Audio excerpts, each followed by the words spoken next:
다음은 작은 창자의 전해질 흡수에 대해서 설명하겠습니다. 이 전해질 흡수에서 설명할 전해질은 나트륨과 클로라이드, 그리고 바이카보네이트, 그리고 칼슘 요 네 가지에 대해서 중점적으로 설명하도록 하겠습니다. 첫 번째, 나트륨의 흡수에 대해서 먼저 설명하겠습니다. 위창자 분비물을 통해서 상당히 많은 양의 나트륨이 분비되어서 미즙 내에 섞여 있죠. 음식물을 통해서 섭취한 나트륨의 양도 있지만 분비된 양도 있고, 이 양은 상당히 많고 몸 전체 나트륨의 약 7분의 1에 해당될 정도입니다. 나트륨은 몸에서 볼륨을, 세포 외액을 유지하는 데 생리적으로 중요한 전해질이죠. 이 나트륨은 99% 이상 다시 흡수돼야 됩니다. 작은 창자 상피세포에서 이 나트륨을 다시 재흡수하는 데의 동력은 역시 나트륨 칼륨 펌프죠. 바닥 측면막에 있는 나트륨 칼륨 펌프가 계속 세포 내의 나트륨의 농도를 낮게 유지하고 있다면, 작은 창자 내에 있는 미즙 안에 있는 나트륨이 다양한 통로를 통해서 다시 흡수될 때 농도차를 크게 유지하면서 세포 안으로 나트륨이 들어오도록 하는 그런 역할을 해줍니다. 이렇게 농도차로 나트륨이 들어올 때 글루코스, 아미노애시드 이런 것들이 다시 흡수된다고 얘기를 했었습니다. 자, 나트륨 흡수에서 중요한 것은 바다 측면막에 있는 소디움 포타슘 펌프입니다. 이 소디움 포타슘 펌프를 조절할 수 있는 능력을 가진 것이 알도스테론입니다. 이 알도스테론은 바닥 측면막에 있는 소디움 포타슘 펌프의 양을 증가시키고, 합성을 통해서 양을 증가시키고 또 활성을 증가시킵니다. 또 그림에는 표시가 되어 있지 않지만은 에피텔리한 나트륨 채널 이낙이라는 단백질을 만들어서 천부막 쪽에 이낙을 만들면은, 이 이낙은 나트륨의 농도 차이에 의한 흡수를 촉진할 수 있게 됩니다. 자, 이렇게 나트륨을 흡수하는 거에 조절의 기능을 하는 것이 알도스테론이고, 이런 알도스테론이 작용하는 곳은 작은 창자뿐만이 아니라 신장의 세뇨관, 그 다음에 담관, 이자샘관, 땀샘관 이런 곳에서도 알도스테론이 같은 방식으로 나트륨 흡수를 증가시킵니다.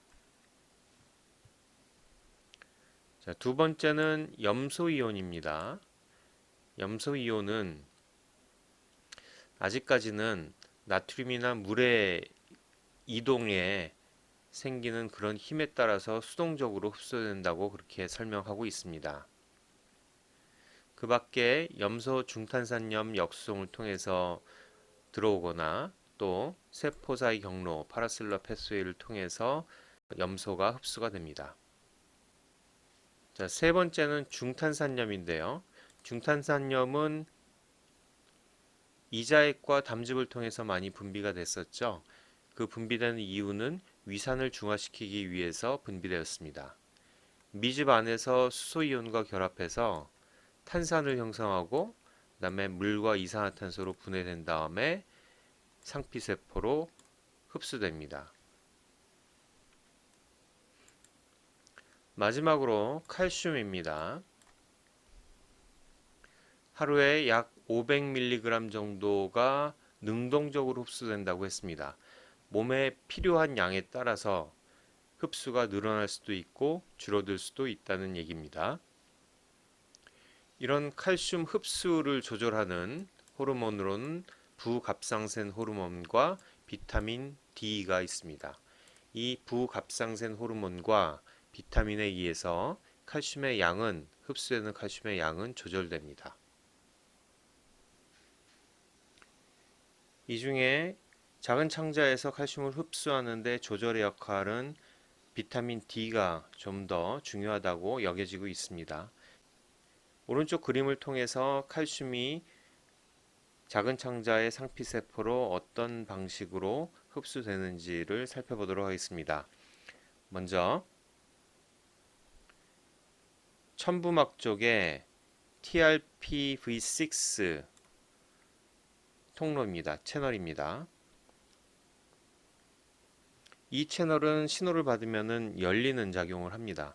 열리면은 이 통로를 통해서 칼슘이 농도 차이에서 세포 안으로 들어오게 됩니다.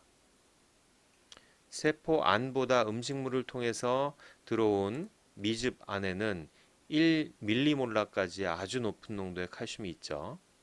그렇기 때문에 채널이 열리기만 한다면은 칼슘은 자유롭게 세포 안으로 농도차로 확산돼서 들어올 수 있습니다. 이 들어온 칼슘은 세포 안쪽에서 칼빈딘과 결합을 해서 세포 내의 칼슘의 프리칼슘의 농도를 낮춰 놓습니다. 이러면은 추가적으로 칼슘이 세포 안으로 더 들어오는 데 도움이 되겠죠. 자, 농도차로 들어온 칼슘은 세포 안에서 칼빈딘과 결합해서 세포 내의 자유칼슘 농도를 낮게 유지합니다.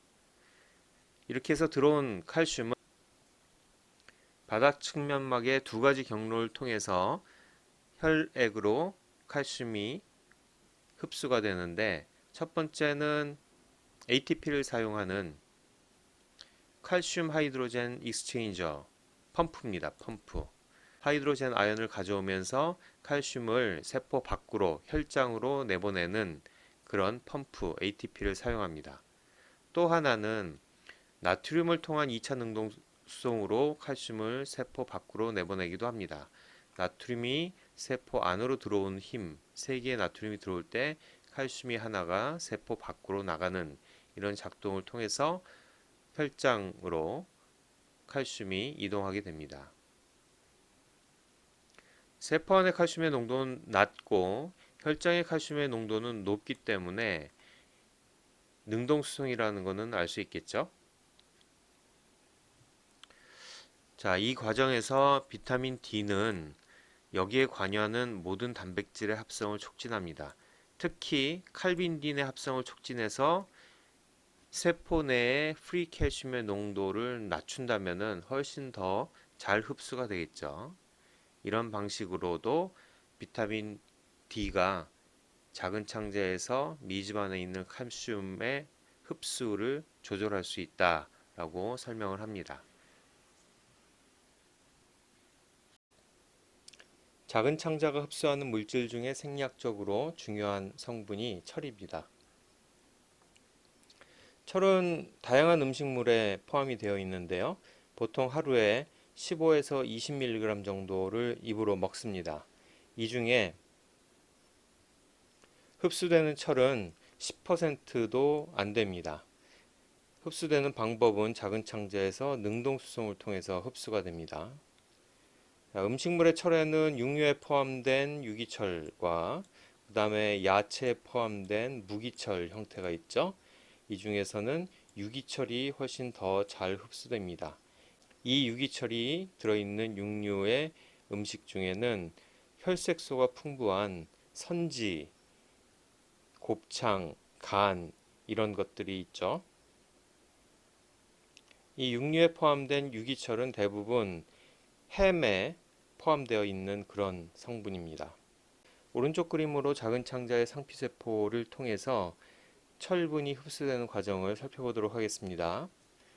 음식물을 통해서 들어온 철분 중에서 햄에 포함되어 있는 철분과 이가철 형태가 존재하죠. 이런 성분들이 상피세포로 능동적으로 흡수가 될 수 있는데, 그 방법은 첫 번째는 햄 운반 단백질을 통해서 상피세포 내로 들어오거나, 또 첨부막 쪽에 있는 이가의 금속 수용체를 통해서 철분을 흡수합니다. 상피세포로 흡수된 철분은 상피세포의 바닥 측면막에 있는 페로폴틴을 통해서 세포 밖으로 배출이 되고 이 철분이 혈관으로 들어가서 혈장 내에 있는 트란스페린과 결합해서 운반하게 됩니다. 철분의 흡수는 조절이 된다고 했죠. 조절의 핵심적인 기전은 헵시딘에 의한 조절인데요. 간에서 합성된 헵시딘이 이 바닥 측면막에 있는 페로폴틴과 결합하면 철분이 혈액으로 흡수되는 것을 억제합니다. 상피세포 안에서 페로폴틴을 통해서 배출되지 않은 혈액으로 흡수되지 않은 철분은 상피세포 안에 있는 페리틴과 비가역적인 결합을 함으로써 제거가 되고 작은 창자의 상피세포는 3, 4일마다 한 번씩 바뀐다고 했죠. 이때 세포가 탈락돼서 나가면서 대변으로 배설되게 됩니다. 자, 정리하면 음식물을 통해서 들어오는 철분 중에 햄철, 주로 햄철이 핵운반 단백질을 통해서 들어오고 이 들어온 것은 바닥 측면막에 있는 페로폴틴을 통해서 배출이 되면서 혈액 내 트란스페린과 결합하면서 운반이 돼서 몸에 필요한 곳에 사용이 됩니다. 반면에 간에서 생성된 헵시딘에 의해서 페로폴틴의 작동이 억제가 되면은 상피세포 안에 쌓여있는 철분은 페리틴과 비가역적인 결합을 하면서 대변을 통해서 배설됩니다. 자, 다음은 작은 창자의 비타민 흡수에 대해서 설명합니다. 대부분의 비타민은 흡수가 수동적으로 이루어집니다. 수용성 비타민은 물의 흐름에 따라 흡수가 되고 지용성 비타민은 지방산과 같은 방법으로 수동적으로 흡수됩니다. 특이하게 비타민 B12만 위에서 분비된 내인성 인자와 결합해서 상피세포의 첨부막, 소울가장자리막에 위치한 내인성 인자 수용기에 결합한 후에 세포 내 유입, 엔도사이토시스의 과정을 통해서 상피세포로 흡수됩니다. 그림을 통해서 좀 정리해서 보겠습니다. 그림이 복잡하게 그려졌지만 내용은 단순합니다. 음식물에 있는 코발라민, 비타민 B12가 위장에 들어오면은 위 몸통에서 분비되는 에시드와 펩신에 의해서 코발라민이 떨어지고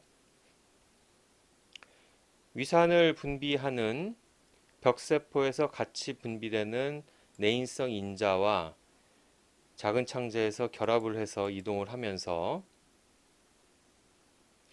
회장 부분에서 이 인트린식 팩터와 결합된 코발라민 비타민 B12가 흡수됩니다. 이 과정은 소장상피세포의 솔가장자리막에 있는 내인성 인자 수용기에 내인성 인자가 결합하면서 같이 있는 코발라민이 엔도사이토시스가 되면서 흡수가 되는 방식이죠. 텍스트에 설명은 안 했지만 이 비타민 B12에 흡수에 관여하는 것이 헵토코린이라는 것도 있고요. 그 다음에 운반에 관련되는 트란스코발라민이라는 단백질도 운반 단백질도 있습니다. 자, 오른쪽에 있는 그림은 작은 창자의 흡수를 정리한 그림입니다. 영양 성분인 탄수화물과 단백질, 리피드는 주로 십이지장에서 대부분 흡수가 이루어집니다. 아연과 폴레이트 같은 경우에는 십이지장 초반부에서 대부분 흡수가 일어나고 칼슘도 십이지장 초반부에서 흡수가 대부분 일어나지만 작은 창자의 전반적인 상피세포를 통해서 칼슘은 흡수가 계속 이루어집니다. 바일레시드 같은 경우에는 십이지장 쪽에서 분비가 돼서 대부분 일리움에서 회장 부분에서 재흡수가 일어납니다. 또 일부는 큰 창자에서도 이루어집니다. 비타민 B12 코발라민 같은 경우에는 거의 모두 회장에서 인트린식 팩터 리셉터가 회장 부분에 상피세포에 있기 때문에 이 부분에서 흡수됩니다. 자, 이것으로 작은 창자의 흡수에 대한 설명을 끝으로 작은 창자에 대한 생리학 강의를 마치겠습니다.